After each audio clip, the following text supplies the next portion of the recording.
a'udzu bika min syarri ma sana'tu abu'u laka bi ni'matika 'alayya wa abu'u bi dhanbi faghfirli fa innahu la yaghfiru adh-dhunuba illa anta. Allahumma inna nas'aluka 'ilman nafi'a wa rizqan thayyiban wa 'amalan mutaqabbala. Allahumma 'allimna ma yanfa'una wanfa'na bima 'allamtana wa zidna 'ilman wa hudan wa taufiqan, amin ya rabbal alamin. Amma ba'du.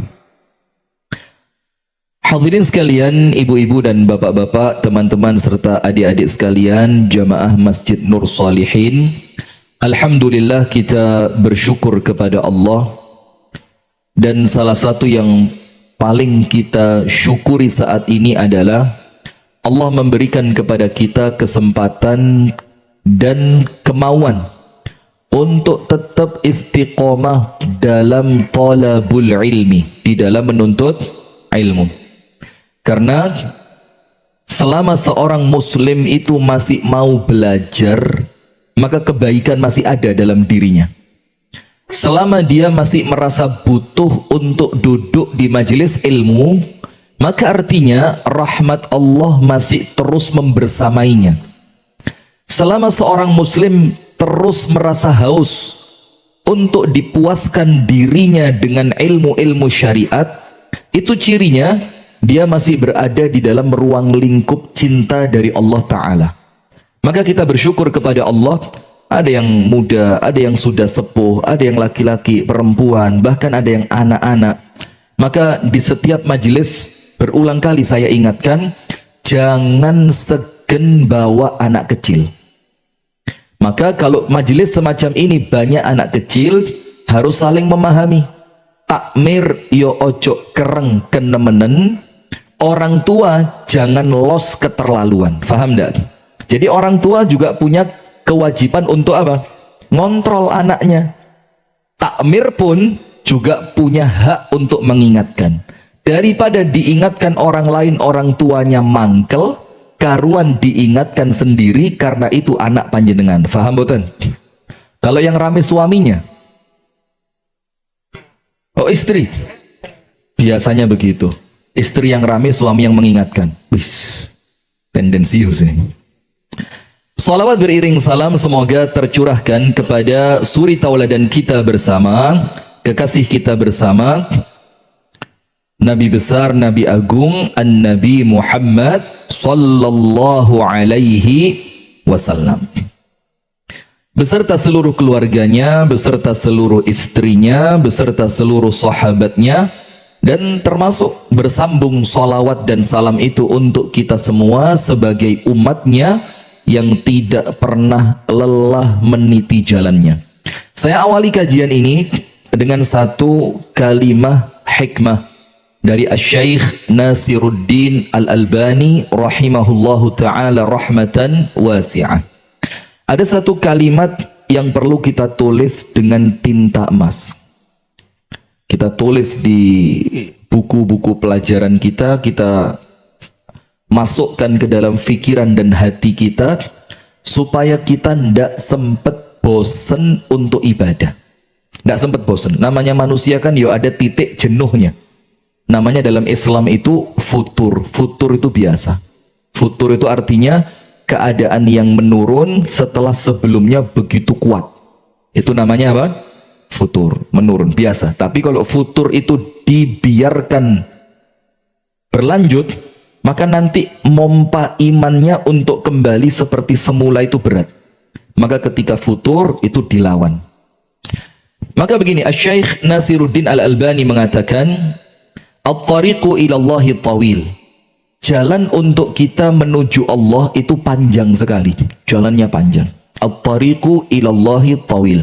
Dan antum bisa buka di kitab-kitabnya para ulama tentang apa? As-sayru ilallah. Laisa sayrul abdan bal sayrul qulub.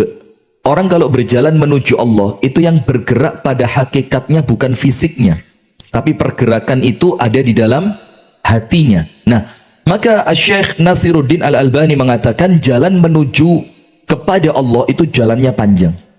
Wa nahnu namshi fihi kasulhafat. Sementara kita ini berjalannya di jalan yang rutenya panjang tadi, melakune koyok keong. Sulhafat itu kura-kura. Tapi kalau diterjemahkan bebas, lebih tepatnya seperti apa? Keong, karena keong itu di tempat kita untuk orang yang lemot. Lemot itu dibilang kayak apa? Keong. Maka beliau mengingatkan kita, walaisatil ghayatu an nasilan nihayah. Maka ingat, fahami, perhatikan dengan baik. Tujuan kita bukan sampai di ujung perjalanan, enggak. Karena menurut beliau enggak akan sampai. Jalannya panjang, kita berjalan dengan cara yang sangat lambat. Itu pun kalau jalan terus. Terkadang sih ketutup males, ketutup sakit, ketutup bad mood. Iya benda? Ketutup refreshing, segala macam. Ini kalau jalan terus saja, jalannya seperti keong, tidak mungkin nyampe. Apalagi sering berhenti. Maka Syekh Al-Albani mengatakan, walaisatil ghayatu an nasilan nihayah. Maka tujuan kita bukannya sampai di garis finish, enggak. Terus tujuannya apa? Walakinnal ghayatu, tapi tujuan kita adalah an namuta wa nahnu ala hadzal tariq. Tujuan kita itu nanti kita ini wafatnya biiznillah di atas jalan ini. Walaupun belum sampai, tapi minimal kita berjalan di atas jalan ilmu ini sampai kapan? Sampai mati. Maka Al-Imam Ahmad Ibnu Hanbal rahimahullah itu mengatakan apa? Ketika ditanya sama seseorang, ila mata tatlubul ilma, mau sampai kapan cari ilmu terus? Wis tuwe, ilmumu wis akeh. Kalaupun niatmu untuk menyebarkannya kembali, waktumu sudah tidak cukup. Apa kata Imam Ahmad? Ilal maut, saya akan terus masuk sini. Sudah sini, tidak usah tolak-tolak. Nah ini bu, ini orangnya ini. Wongnya teko akhirnya. Coba ndak dekengan pusat itu saya suruh duduk di Ondo. Karena dekengan pusat aja ini. Sampai mana tadi? Enak-enak, ritmenya bagus, rusak wis. Nah maka kata Imam Ahmad, ilal maut, sampai kapan? Sampai mati. Dan orang yang beruntung adalah mereka yang meninggal di atas jalan ilmu. Kenapa? Nanti kita sebutkan banyak keutamaan-keutamaan orang yang tidak pernah berhenti mencari ilmu. Maka dalam pepatah yang lain, dalam satu kalimat hikmah yang lain, Imam Ahmad mengatakan apa? Ma'al mihbarati ilal maqbarati. Akan terus saya bawa tempat tinta ini. Maksudnya Imam Ahmad apa? Saya akan terus menulis, belajar, mencari, membaca, menghafalkan. Terus ma'al mihbarah ilal maqbarah. Akan saya bawa tinta ini sampai saya masuk ke kuburan.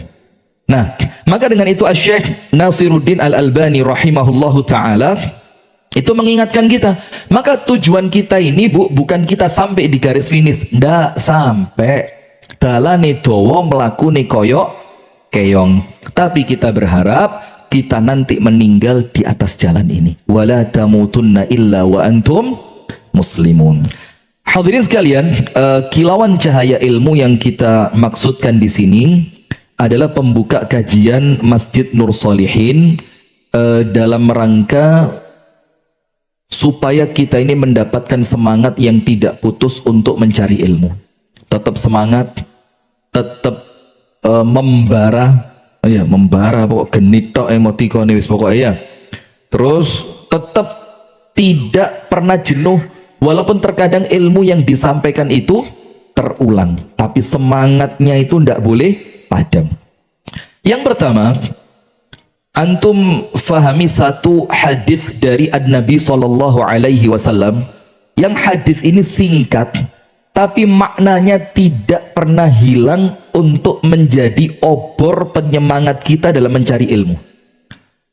Saya ingat sekali quotes-nya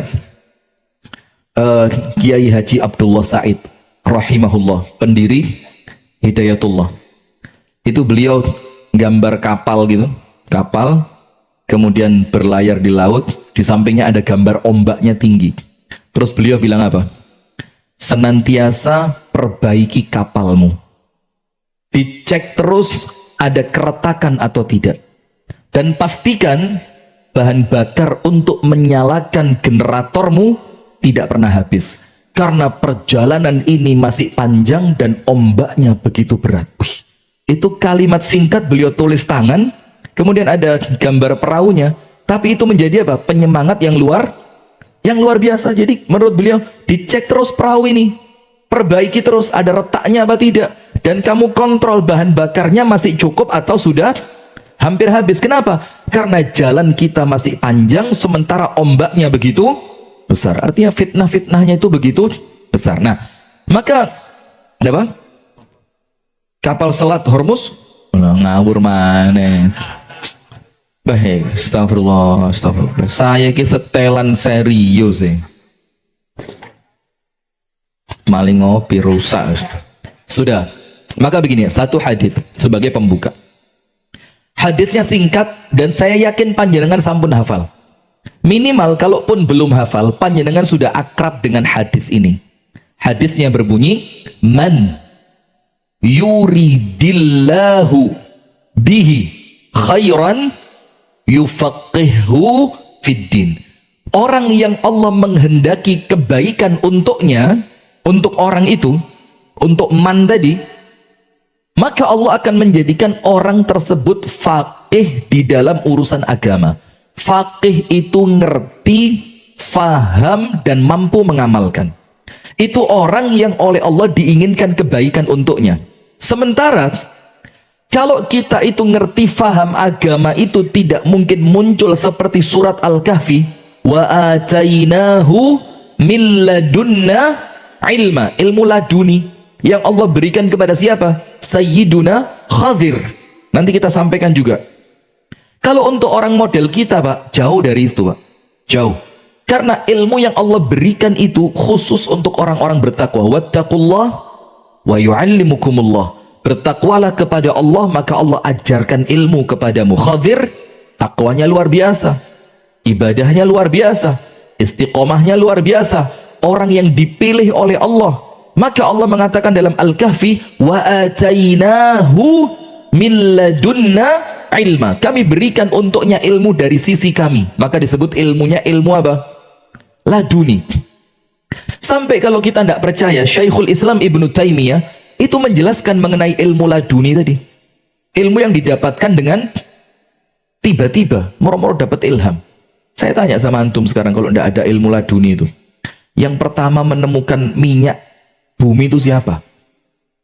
Terus yang ngurui ngolahnya siapa?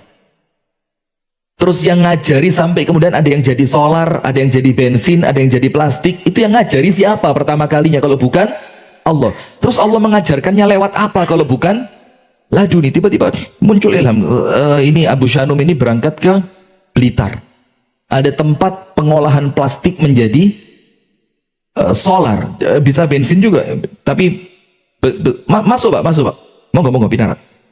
Solar itu ketika anaknya cerita, itu ilmunya didapat dari mana? Yo cerita nih, yo nyoba, dicek, dites sampai keluar solarnya itu, karena dia yakin bahan awalnya plastik itu minyak bumi, maka akan kembali lah disuling jadi seperti itu. Masya Allah. Nah sudah, tapi karena kita bukan khadir, kita ngerti ilmu itu di mana dia adalah ciri Allah menginginkan kebaikan untuk kita, tidak akan didapatkan dengan cara tanpa dicari, maka harus duduk mencari ilmu. Ta'allam falaisal mar'u yuladu alima. Belajarlah. Laisal mar'u yuladu alima. Karena manusia itu tidak tercipta dalam keadaan alim, tercipta dalam keadaan apa? Bodoh. Maka untuk menghilangkan kebodohan itu Allah ngasih cara. Allahul ladzi akhrajakum min butuni ummahatikum la ta'lamuna syai'an faja'ala lakumus sam'a wal absara wal af'idah. Allah yang mengeluarkan kalian dari perut ibu kalian dalam keadaan tidak tahu apapun. Setelah itu Allah bukan ngasih ilmu, Allah memberi sarana. Allah jadikan telinga, Allah beri mata, Allah berikan kemampuan untuk memahami afidah. Nah, maka dengan itu Allah akan menanyakan kepada kita, ini sarananya sudah diberi, kenapa kamu tidak mau cari ilmu? Nah, maka kalimat barang siapa yang Allah menginginkan kebaikan untuknya, maka Allah menjadikannya mengerti ilmu, itu dalil wajibnya mencari ilmu untuk orang yang kepingin mendapatkan kebaikan dari Allah. Karena tidak ada kebaikan kecuali lewat ilmu. Orang ngerti sholat tahajud karena ilmu. Orang ngerti bersabar atas cerewetnya istri. Sabar. Kenapa kok langsung gaduh begini? Gak asik. Ya, ganti materi aja. Orang rela bersodakoh dalam keadaan dia ngerti kebutuhan kuakeh, tapi dia berani bersedekah tadi, itu tidak lain dan tidak bukan karena dia punya ilmu.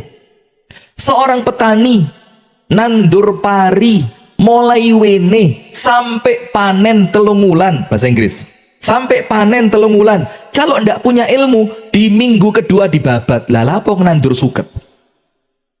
Di minggu kedua dibabat sama dia. Lalapo nandur suket. Karena minggu pertama keluarnya apa?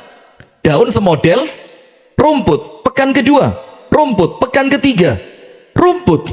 Sampai nanti menjelang masuknya 2 bulan seminggu. Anda ngerti pari Anda. Nggak ngerti Anda wong desa Anda.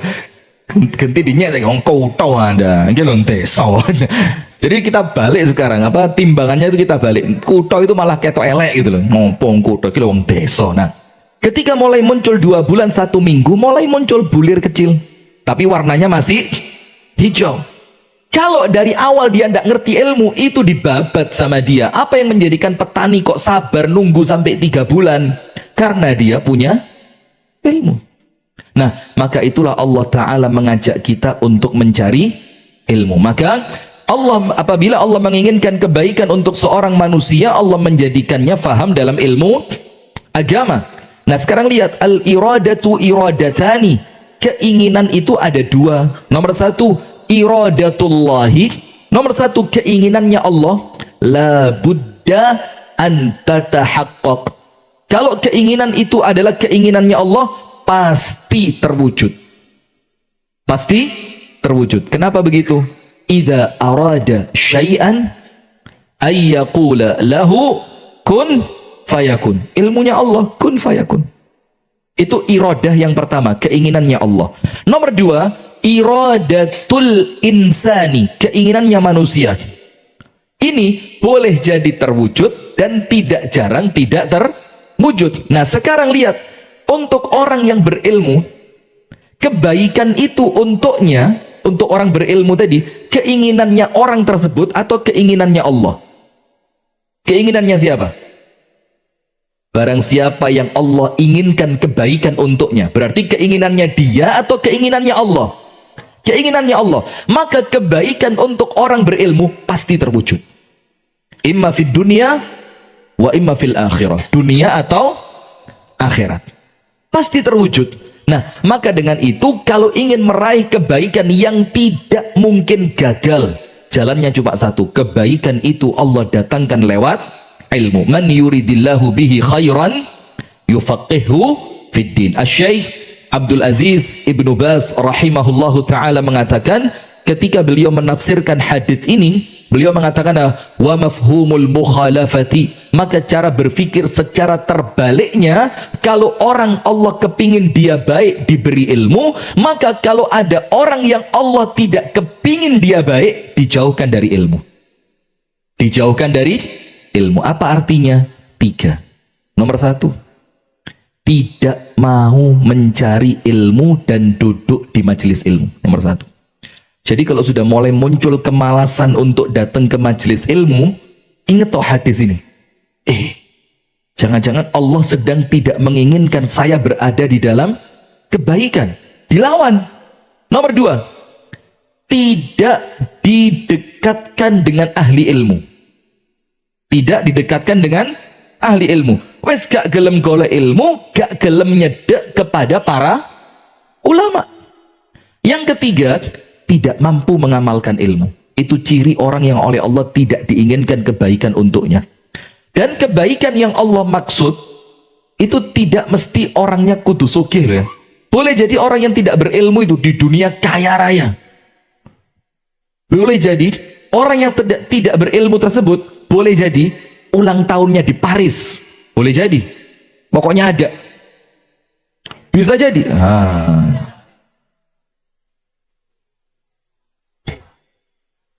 Iya. Fokus. Ini pembukaan, tidak boleh macam-macam. Sampai mana tadi? Paris. Sampai Paris. Pare. Anda kalau ke Pare sebelum TMP itu sebelah selatan jalan itu ada Paris. Iya. Jadi kalau mau ulang tahun di sana. Na'udzubillah min dzalik. Nah, sudah. Maka dengan itu jamaah, ketika Allah itu tidak menginginkan kebaikan, bukan berarti orangnya jadi miskin papa di dunia ini, kepingin iki gak iso loh. Imam Ahmad tidak punya apa-apa. Atha bin Abi Rabah, muridnya Abdullah bin Abbas, badannya kecil, kakinya yang separuh kecil, yang satu utuh, yang satu kecil. Kalau jalan pakai tongkat, tidak dilihat sama manusia, tapi dia pewaris ilmunya Abdullah bin Abbas. Kemudian siapa lagi? Antum lihat Al-Imam Al-Bukhari, Al-Imam Muslim dan yang lainnya. Itu orang-orang yang Allah inginkan kebaikan. Maka hati-hati. Yang kedua, perhatikan. Antum buka dalam surah Al-Baqarah. Semuanya apa? Ketika Allah ingin memuliakan Nabi Adam, yang awalnya malaikat itu memandang remeh Nabi Adam ini, ketika malaikat mengatakan ataj'alu fiha may yufsidu fiha wa yasfikud dima. Ya Allah, ngapain lagi menciptakan makhluk ini yang namanya Adam ini, sementara engkau telah memiliki kami, yang kami ini wa nahnu nusabbihu, bertasbih, bihamdika, dan kami memujimu, wa nuqaddisulak, dan kami mensucikanmu, sementara makhluk yang akan engkau ciptakan ini may yufsidu fiha, kesukaannya merusak. Tidak benar ya. Itu Aceh kan tidak rusak ya? Rusak apa enggak? Hampir 100% ya? Kamera arahkan ke antum, jangan arah terus. Wah, lama-lama bukan tepi jurang, melbu jurang ini, na'udzubillah. Katanya malaikat, apakah engkau akan ciptakan makhluk yang kesukaannya merusak? Wa yasfikud dima, senengannya bunuh-bunuhan. Lihat sekarang Amerika, bunuh-bunuhan. Lihat Israel, bunuh-bunuhan. Bahkan Israel yang dibunuh bukan manusia model kita, para nabi. Yaqtulul anbiya, para nabi dibunuh. Kenapa sejarahnya kok orang Israel suka membunuhin nabi? Karena Bani Israel itu sukunya banyak. Ketika dari suku yang satu, yang lainnya tidak terima, maka nabinya dibunuh. Nanti ketika Allah angkat dari suku yang lain lagi, yang satunya lagi tidak terima, dibunuh lagi. Sampai seperti itu terus. Nah, maka dengan itu Allah ingin menunjukkan kepada malaikat kedudukan mulianya Nabi Adam. Antum tahu dengan cara apa? Dibikin kaya? Enggak. Nabi Adam itu ketika turun, jangankan kaya, pakaian enggak bawa. Iya apa enggak? Dengan apa? Ilmu. Apa Allah katakan? Wa 'allama Adam al-asma'a kullaha. Allah ajarkan semua ilmu kepada Nabi Adam. Ilmu lughat, bahasa, ilmu asma'il jamadat, apa-apa yang ada di surga, apa-apa yang Allah, semuanya Allah ajarkan kepada siapa? Adam. Wa 'allama Adam al-asma'a kullaha thumma 'aradahum 'ala al-mala'ikati faqala anbi'uni bi asma'i haula in kuntum shadiqin. Kemudian setelah itu, setelah Nabi Adam diberitahu nama-nama tadi, Allah panggil malaikat. Malaikat iki apa? Tidak tahu ya Allah. Malaikat ini apa? Tidak tahu ya Allah. Malaikat ini apa? Tidak tahu ya Allah. Malaikat ini artinya apa? Tidak tahu ya Allah. Allah panggil Adam. Ambihum bi asma'ihim. Adam, tunjukkan ini apa? Tembok. Ini apa? Jam. Ini apa? Pohon. Ini apa? Ditunjukkan semua. Sampai malaikat itu tunduk, ngaku ngaku dan ngerti kemuliaannya Nabi Adam bukan karena bentuk penciptaannya, bukan karena warna kulitnya, bukan karena kekayaannya, tapi karena ilmu yang Allah tempelkan pada Adam alaihi salam. Sampai malaikatnya mengatakan apa? Qalu subhanaka la ilma lana illa ma 'allamtana innaka antal alimul hakim. Malaikatnya minta maaf. La ilma lana. Ya Allah, kami tidak punya ilmu ya Allah. Jadi rendah. Padahal malaikat. Ngaku tapi dia. La ilma lana. Kami tidak punya ilmu ya Allah. Maka antum tahu Al-Imam Al-Hasan Al-Basri. Ketika muridnya tanya. Keren. Top. Panjenengan pancen. Ngeten. Nah. Itu muridnya senang dengan gurunya Imam Hasan Al-Basri. Kenapa? Imam Hasan Basri itu orangnya biasa banget. Basit, sederhana. Pakaiannya sederhana, kendaraannya sederhana. Dalam keadaan kalau beliau mau kaya, dengan mudah bisa kaya. Seperti Imam Ahmad. Antum cek sejarahnya Imam Ahmad itu. Imam Ahmad itu sampai pernah terpaksa menerima pemberian hanya gara-gara khawatir dihukum. Coba tidak khawatir dihukum gitu, gak diterima pemberian itu. Kita sekarang ngancam uang untuk dikasih kayak kota hukum. Masya Allah. Ya. Ini barusan bupati dekat sini. Yang daerah terkenal satenya juga. Ternyata suka malakin. Lanjut.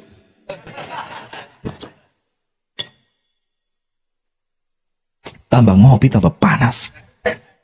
Sudah, apa yang terjadi? Muridnya tanya sama Imam Hasan Al-Basri. Masirru waqarika amamal agniya. Apa rahasianya panjenengan itu bisa keren di depannya orang-orang kaya? Gak dingkluk blas. Tapi jangan diartikan kurang ajar loh ya. Beda loh ya. Percaya diri, mulia dengan ilmu, dengan sok itu beda. Paham enggak? Sok itu kalau bahasa Inggrisnya begedut. Antum cek di kamus English, tapi English yang slang, jangan English yang madrasah. Kalau English madrasah tidak ketemu tuh. Ini English yang orang Inggris pun tidak ngerti. Terus bahasa mana ya? Begitu beda, kurang ajar itu beda. Apa kata Imam Hasan Al-Basri? Beliau mengatakan, mereka orang-orang kaya itu yahtajuna ma'indi. Mereka butuh apa yang saya punya. Mereka kalau mau mati tanya ke saya, tobatnya ya apa? Mereka kalau mati anak-anaknya datang ke saya, nyolati ya apa? Mereka kalau mau berangkat haji kepengen nebus dosa dalam tanda kutip. Mereka tanya manasiknya sama saya, yahtajuna ma'indi. Mereka butuh apa yang saya punya. Wala ahtaju ma'indahum. Dalam keadaan saya tidak butuh dengan apa yang mereka punya. Ini loh Pak. Jadi kemuliaannya ilmu itu apa? Kelihatan. Nah, maka sekelas malaikat saja itu bisa turun di depan Nabi Adam. Karena apa? Yang satu punya ilmu, yang satu tidak punya ilmu. Sampai malaikatnya nyerah. Qalu subhanaka la ilma lana illa ma 'allamtana innaka antal alimul hakim. Ya Allah, kami ngaku ya Allah kami tidak punya ilmu kecuali apa yang Engkau berikan kepada kami, dan Engkaulah zat yang paling alim dan Engkaulah zat yang paling bijaksana. Itu ilmu iso ngangkat. Kemudian jangankan malaikat, makhluk kecil, burung hudhud. Tahu hudhud? Maka bahasa basinya orang Arab, ya bahasa basi ya. Kalau disuruh ceramah, di depannya itu orang-orang hebat semua. Itu bilang apa? Wa ukrihu an atakallama amamakum kama karihal hudhud an yatakallama amama Sulaiman. Kata baik. Saya ini terpaksa ngomong di depan panjenengan sebagaimana seekor burung hudhud harus ngomong di depan Sulaiman. Pret. Ini gaya-gaya bahasa basi kamu gak usum. Ini kalau 10 tahun yang lalu masih masuk ini. Seperti ustadz-ustadz kalau kumpul gitu ya. Terus salah satu suruh ngomong duluan, saya ini bagaikan debu yang dibutuhkan ketika tidak ada air. Tapi kalau air-airnya sudah terkumpul maka debu tidak dibutuhkan. Wis lah, gak usah basa-basi, ngomong. Antum tahu lagi kalau mau disuruh doa, antum. Ya antum. Cekelan mikin donga wis.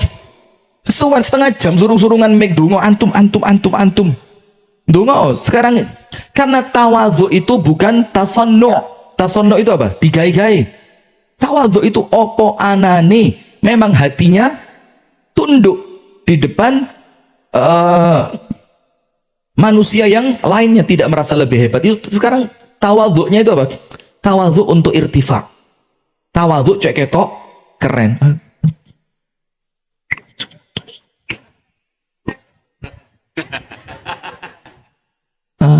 Sekarang wis gak usum. Karena tawadhu model begitu di depan kamera sekarang. Kalau mau doa, oh enggak bisa. Yang lebih sepuh yang berdoa. Oh enggak bisa, yang sepuh banyak dosa, yang lebih muda dosanya lebih sedikit. Allahumma sholli ala Muhammad. Sudah. Jangankan malaikat, manusia, ini burung kecil, namanya burung apa? Hudhud. Bisa nampak dalam tanda kutip lebih mulia dari seorang nabi. Yang nabi itu hampir tidak punya ujian. Nabi Sulaiman ujiannya apa ya? Apa ujiannya Nabi Sulaiman? Hah? Siapa anaknya Nabi Sulaiman? Hah? No. Nabi Sulaiman selamat dunia, selamat akhirat. Maka kalau minta diuji seperti Sulaiman. Ya Allah, ujilah saya seperti ujiannya Nabi Sulaiman, ya Allah. Tapi selamat dunia, selamat akhirat. Soge, mulyo, rojo, opo sing dikarepi, keturutan, tapi matinya masuk surga. Kecil dimanja, muda foya-foya, tua kaya raya, mati masuk. Mau begitu? Rano. Sudah, antum cek tentang Hudhud dengan Nabi Sulaiman. Ketika Hudhud punya sesuatu yang dia tahu, tapi Nabi Sulaiman belum tahu, menjadikan Nabi Sulaiman apa? Oh ya wis, kalau memang itu, saya hormat sama kamu. Dalam surah An-Naml ayat 20 sampai 21. Surah apa? An-Naml ayat 20 dan 21. Bahkan enggak, 20 sampai 22. 20, 21, 22. Allah Ta'ala berfirman, وَتَفَقَّدَ الطَّيْرَ فَقَالَ مَا لِيَ لَا أَرَى الْهُدْهُدَ أَمْ كَانَ مِنَ الْغَائِبِينَ. Nabi Sulaiman ketika barisno pasukannya, gajah, jerapah, bukan antum, ini antum jangan senyum-senyum. Kan Nabi Sulaiman itu pasukannya dari semua makhluk. Ternyata ketika pasukannya baris semua, hilang siji. Itu menunjukkan apa? Nabi Sulaiman itu orang yang begitu teliti. Yang dicek bukan yang besar-besar saja, tapi sampai yang kecil pun dicek. Maka Nabi Sulaiman mengatakan, saya kok kehilangan satu ini. Mana burung Hudhud? Apakah dia termasuk minal ghaibin, termasuk orang yang tidak hadir dalam parade pasukan ini? Terus Nabi Sulaiman marah. Apa kata Nabi Sulaiman? La u'adzibannahu 'adzaban syadida. Tak hukum dengan hukuman yang berat itu Hudhud itu. Apa hukumannya? Ya mungkin ulune dipreteli atau saya akan hukum dia dengan hukuman yang berat. Aula azbahanna. Kalau perlu zabah, tak boleh. Saya sembelih ini Hudhud ini. Aula ya'tiyanni bisultanim mubin. Kecuali kalau dia datang membawa alasan yang benar. Ini menunjukkan apa? Ada uzur. Tidak setiap hukuman itu saklek. Ada beberapa kondisi yang kita perlu apa? Toleransi. Maka kata Nabi Sulaiman, atau kalau dia datang membawa alasan yang jelas. Kemudian ayat yang ke-22, فَمَكَثَ غَيْرَ بَعِيدٍ فَقَالَ أَحَدْتُ بِمَا لَمْ تُحِطْ بِهِ وَجِئْتُكَ مِنْ سَبَإٍ بِنَبَإٍ يَقِينٍ. Tidak lama setelah Nabi Sulaiman itu mencari Hudhud, tiba-tiba Hudhud datang. Tiba-tiba ngomong apa? Sulaiman, sabar dulu. Sabar. Hudhudnya bilang gitu, dibilang apa? Ahadtu bima lam tuhid bih. Saya mendapatkan satu ilmu yang ilmu itu kamu belum punya. Ini ngomong di depan siapa? Nabi. Yang ngomong siapa? Manuk cili. Nggak sanggup yang guyu. Lah burung burung Hudhud yang kecil sekali. Hanya gara-gara dia memiliki ilmu yang Sulaiman belum punya, dia selamat. Maka dengan ini antum buka kitab tafsirnya para ulama. Ilmu itu sabilun najat, jalan keselamatan. Maka Hudhud ini dengan bangganya dia bilang, ahadtu bima lam tuhid bih. Aku tahu satu ilmu yang kamu belum tahu. Waji'tuka min saba'in binaba'in yaqin, dan aku datang kepadamu dari negeri Saba dengan berita yang meyakinkan. Apa beritanya? Ada seorang ratu yang dimuliakan di negerinya, tapi ternyata dia tidak menyembah Allah. Karena ilmu itu, seekor burung hudhud di saat itu menjadi lebih mulia dibanding Nabi Sulaiman. Karena apa? Ilmu. Kemudian masih pada surah An-Naml pada ayat yang ke-15 tentang Daud dan Sulaiman, bapak dan anak. Keduanya menjadi mulia bukan sekedar karena kekayaannya. Nabi Daud luar biasa kaya raya, Nabi Sulaiman luar biasa kaya raya. Sampai Nabi Sulaiman itu kan kita tahu semua, saking kayanya itu sampai Nabi Sulaiman itu berusaha memberi makan semua makhluk sak dunia. Kita MB kita lu ruwet.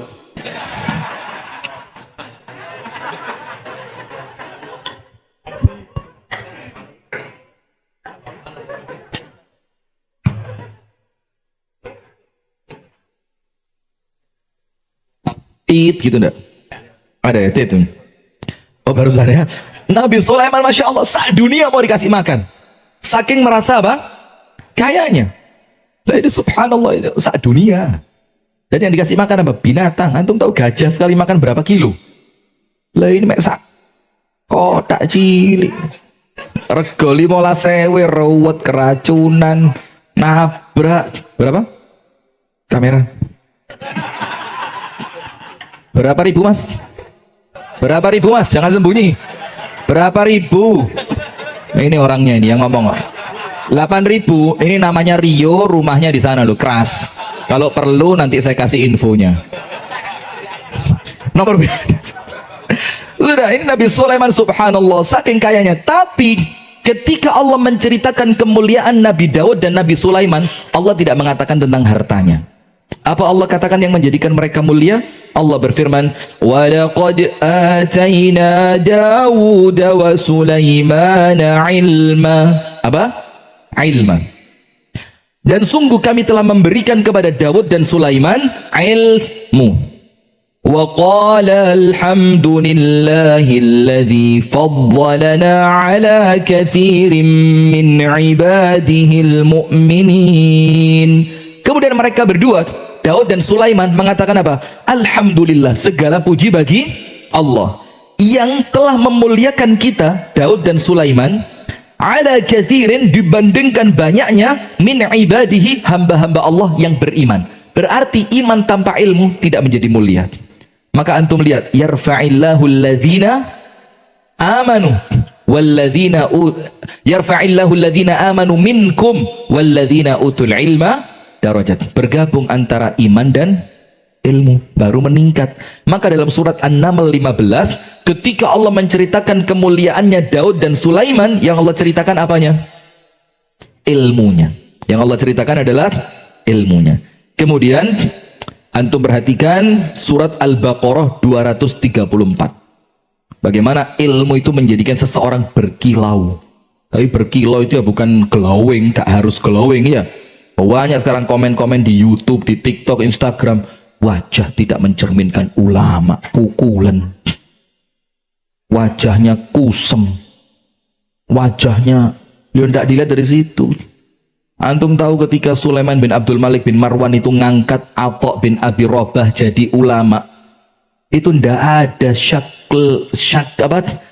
bentuk ulama itu tidak ada di tubuhnya Atha bin Abi Rabah. Tapi kemudian orang-orang di sekitarnya sepakat dialah orang yang paling berilmu. Kenapa? Huwa warithu ilmi Abdullah ibni Abbas. Karena dia pewaris ilmunya Abdullah bin Abbas. Padahal secara perangai, fisik, tidak ada bentuk-bentukan ulama. Nah maka silakan lihat Al-Baqarah 234. Ini cerita tentang siapa? Talut. Siapa? Talut. Kenapa Talut ini? Ketika dia diangkat menjadi raja yang akan memimpin perang. Setelah sebelumnya kaumnya minta apa? Ib'ats lana malikan. Kirimkan untuk kami seorang raja yang kami akan berperang di belakang dia. Artinya apa? Di bawah komandonya. Ternyata yang Allah pilih harapannya mereka wong sogi. Nah sekarang gak sogi gak jadi. Lah ini yang anu apa? Neng negeri yang apa? Konoha atau apa namanya lupa. Iya, karena memang nyalon itu ya rada abot. Perlu modal enggak? Perlu. Berapa Pak Disol? Tapi sudah beliau selesai sudah, maka sekarang hiburannya ganti masjid sekarang. Subhanallah. Tapi yo itulah pengalaman itu terkadang harus dibayar dengan harga yang sangat mahal. Masya Allah. Mantu gak sampai melo-melo, gak duwe modal. Sudah, maka dengan itu ya ternyata yang Allah kirim siapa? Seorang laki-laki yang mereka anggap lu melarat. Kok tadi rojo? Ternyata pilihan Allah bukan karena kekayaannya, tapi karena apa? Ilmunya. Perhatikan Al-Baqarah 234. Wa qala lahum nabiyuhum innallaha qad ba'atha lakum Taluta malika. Allah telah mengirimkan untuk kalian Talut sebagai raja yang kalian berperang di balik perintahnya dia.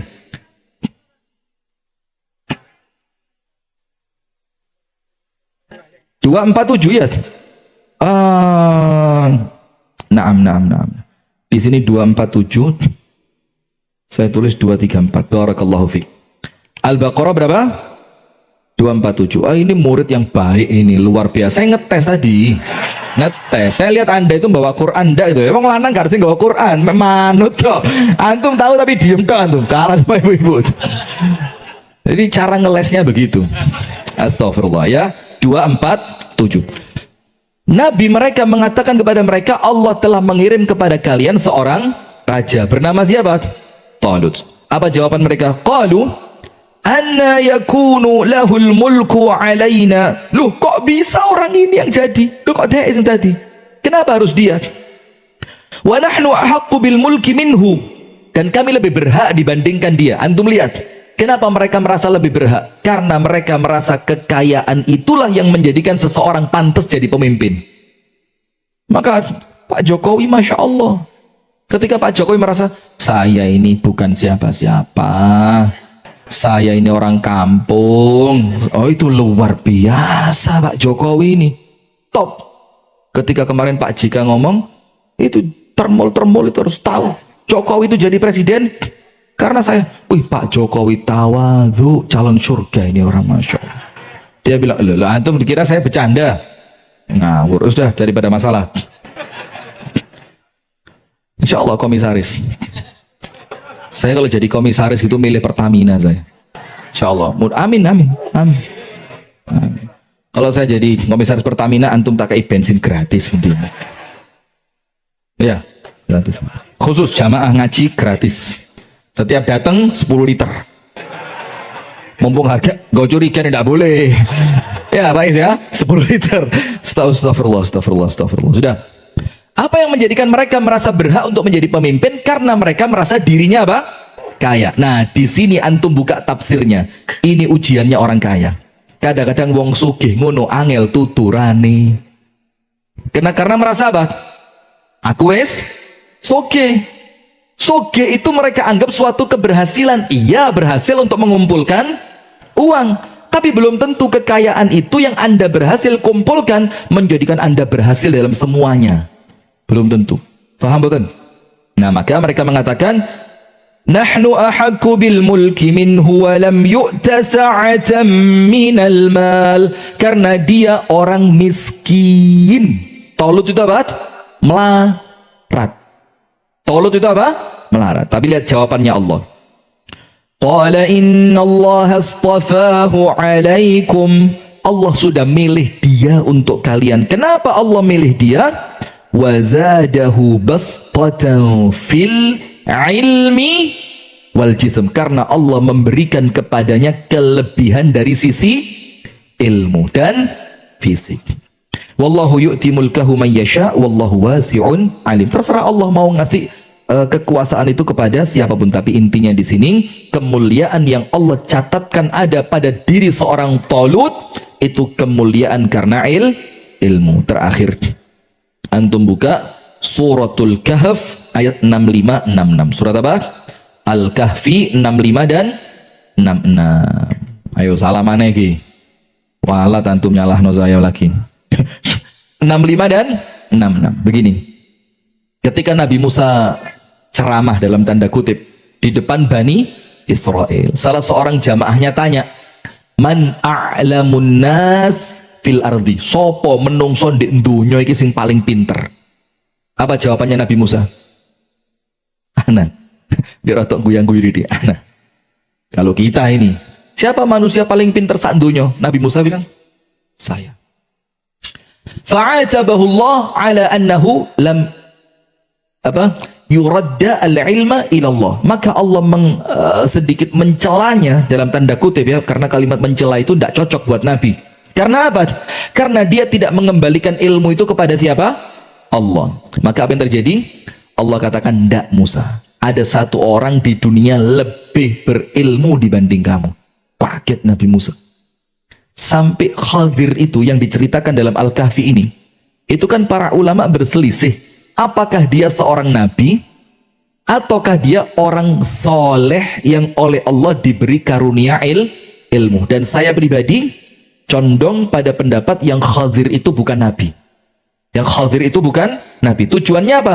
Untuk menunjukkan ilmu itu dicari dari siapapun. Ini nabi datang merendahkan diri, manut untuk ikut kepada Khadir yang dia bukan nabi, hanya karena Khadir punya apa? Ilmu. Sampai sama Khadir dikasih syarat, wa kaifa tasbiru ala ma lam tuhid bihi khubra. Tidak kuat kamu ikut sama saya Musa, karena kamu tidak akan sabar. Dan bagaimana kamu sabar atas sesuatu yang kamu belum punya ilmunya? Nabi Musa ngotot, sabar. Ya wis, kalau begitu jangan tanya, ojo takon. Udah, pertama perahu di bolong. Apa iki perahu di bolong? Kowe wong melarat. Nah, satu. Dalam lagi lewat anak kecil dibunuh. Kaifa kamu bunuh anak kecil yang tidak berdosa? Dua. Tiga, ketika ada tembok yang mau roboh. Padahal sebelumnya minta makan di kampung itu sama penduduk kampung tidak dikasih. Maka Musa bilang, lau syi'ta latakhadta alaihi ajur. Kalau kamu mau dapat bayaran dan dani tembok ini. Dulu. Wis hadza firaqu baini wa bainik, sa'unabbi'uka bi ta'wili ma lam tastati' alaihi sabra. Tak ceritani kamu atas apa yang kamu tidak mampu sabar. Itu Nabi sampai merendahkan diri kepada seorang manusia yang bukan Nabi, hanya karena dia lebih mulia dengan dia oleh Allah diberi ilmu. Fawajada 'abdan min 'ibadina atainahu rahmatan min 'indina wa 'allamnahu min ladunna 'ilma. Qala lahu Musa hal attabi'uka 'ala an tu'allimani mimma 'ullimta rusyda.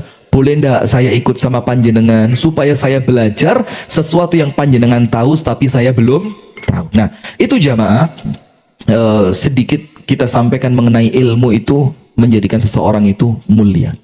Kalau ngomong hadisnya, barang siapa meniti satu jalan, antum wis ngelontok. Kalau kita ngomong penuntut ilmu itu sampai ikan-ikan di lautan memohonkan ampun, antum wis ngelontok. Tapi nanti antum pulang, antum cek lagi ayat-ayatnya tadi, direnungkan, ditadabur pelan-pelan. Tujuannya apa? Karena ternyata dari semua kemuliaan di dunia, Allah meletakkan kemuliaan itu pada ilmu. Maka dengan itu duduk cari ilmu, belajar cari ilmu, mendengarkan ilmu, menghafal ilmu, berusaha memahami ilmu yang insya Allah dengan semua itu Allah subhanahu wa ta'ala akan menjadikan kita orang yang mulia dunia sampai akhirat. Amin ya rabbal alamin. Semoga ada manfaatnya. Itu yang dapat kami sampaikan di malam hari ini. Insya Allah kita lanjutkan pada kajian-kajian rutin di Masjid Nur Salihin. Jadi nanti insya Allah kajian-kajiannya sudah mulai rutin dibuka kembali. Mulai nanti diawali hari Sabtu ya. Sabtu subuh bersama Ustadz Khalil Bustami. Dan diawali qiyamul lail dulu. Mulai jam 2:30 TET sampai selesai. Nanti dilanjutkan subuh berjamaah, dilanjutkan kajian, kemudian dilanjutkan dengan sarapan bersama. Wallahu ta'ala a'la wa a'lam. Semoga ada manfaatnya. kurang lebihnya saya mohon maaf. Hadanallahu wa iyyakum ajma'in. Subhanakallahumma wa bihamdika asyhadu an la ilaha illa anta astaghfiruka wa atubu ilaik. Bagaimana sholatnya? Nampaknya kita sholat 2 kali ya. Jadi yang pertama yang sudah di dalam, rapikan dulu softnya. Nanti yang belum dapat tempat, sholat setelah sholat yang pertama. Jadi nanti yang sudah sholat duluan, harap segera, mohon maaf ya, harap segera keluar untuk memberi tempat kepada jamaah yang kedua. Nah, maka dengan itu harapan kami apa? Ayo bismillah kita